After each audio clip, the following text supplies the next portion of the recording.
বাঘা যতীন কামারহাটি ট্যাংরার পর এবার বড়নগরে হেলে গেল পাশাপাশি থাকা দুই আবাসন।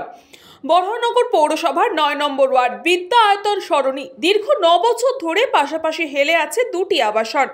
বড়নগর পৌরসভার পৌর পরিষদ সদস্য রামকৃষ্ণ পাল তার বক্তব্য, যে সময় এই বিল্ডিং তৈরি হয়েছে সেই সময় তিনি পদেই ছিলেন না।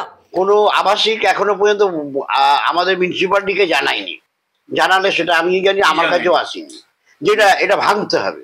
কিন্তু ঘটনা হচ্ছে এই বিল্ডিংটা ছিল G+4 G+3। আবার আমি সেই সময় আমার দলে ছিলাম না, এটা দেখলাম G+4 স্যাংশন হয়ে গেল। G+4 এর পর হেলেছে। অবৈধ তো হতেই হবে, নাহলে পরে হেলবে কেন? এর মূলত দায়িত্ব হচ্ছে যে LBS ল্যান্ড বিল্ডিং সার্ভেয়ার, যে প্ল্যানটা করে, আর দায়িত্ব হচ্ছে আমাদের বড়নগর মিউনিসিপ্যালিটি ইঞ্জিনিয়ার।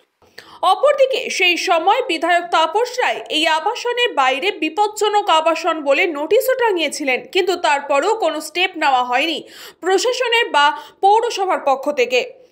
এতদিন ধরে আছেন তারা, তাই ভয় কেটে গেছে, এমনই জানাচ্ছেন আবাসনের আবাসিকরা। ভয়ে থাকি, আতঙ্কে থাকি, দেখেন একটু তো রয়েছে। এবার 8 বছর হয়ে গেল, আমাদের ভয় চলে গেছে।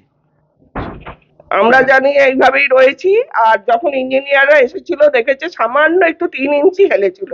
বড় বড় ইঞ্জিনিয়াররা এসে আমাদের দেখে গেছে। পুরো গ্যাপ নেই, একটা বিল্ডিং হ্যাঁ, ওই যে 3 ইঞ্চি হেলেছে ওইটাই। প্রমোটার যদি না করে, ওইটা একই প্রমোটার করেছে, এর জন্য কেস করা হয়েছে। প্রমোটার চলে গেছে, মানে পালিয়ে গেছে, জেল খেটে এসে পালিয়ে গেছে। ভয় তো হচ্ছে, দেখুন ভয় তো থাকবেই।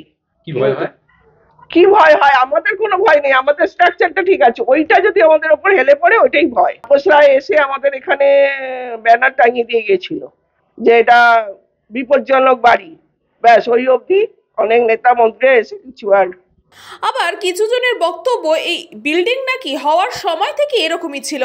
আমরা একই দেখছি, আমরা এরকমই কিনেছি, আমরা এরকমই দেখছি। কি মানে যখন কিনেছিলেন তখন থেকে এরকম দেখেছেন? হ্যাঁ, কি দেখতে পাচ্ছেন?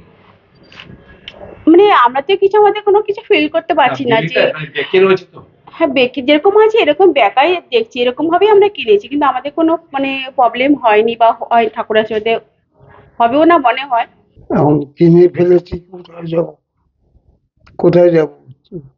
কিন্তু প্রশ্ন উঠছে, এই দায় কার? অর্থাৎ এই বিল্ডিং যিনি তৈরি করেছেন বা যিনি বিক্রি করেছেন, বা পৌরসভার নজর এড়িয়ে এই বিল্ডিং কিভাবে এতদিন ধরে রয়েছে? এই বিপজ্জনক বাড়ির যদি কিছু বিপদ হয় তার দায় কে নেবে? কৃষ্ণা পালিতের রিপোর্ট, নিউজ বাংলা টাইম।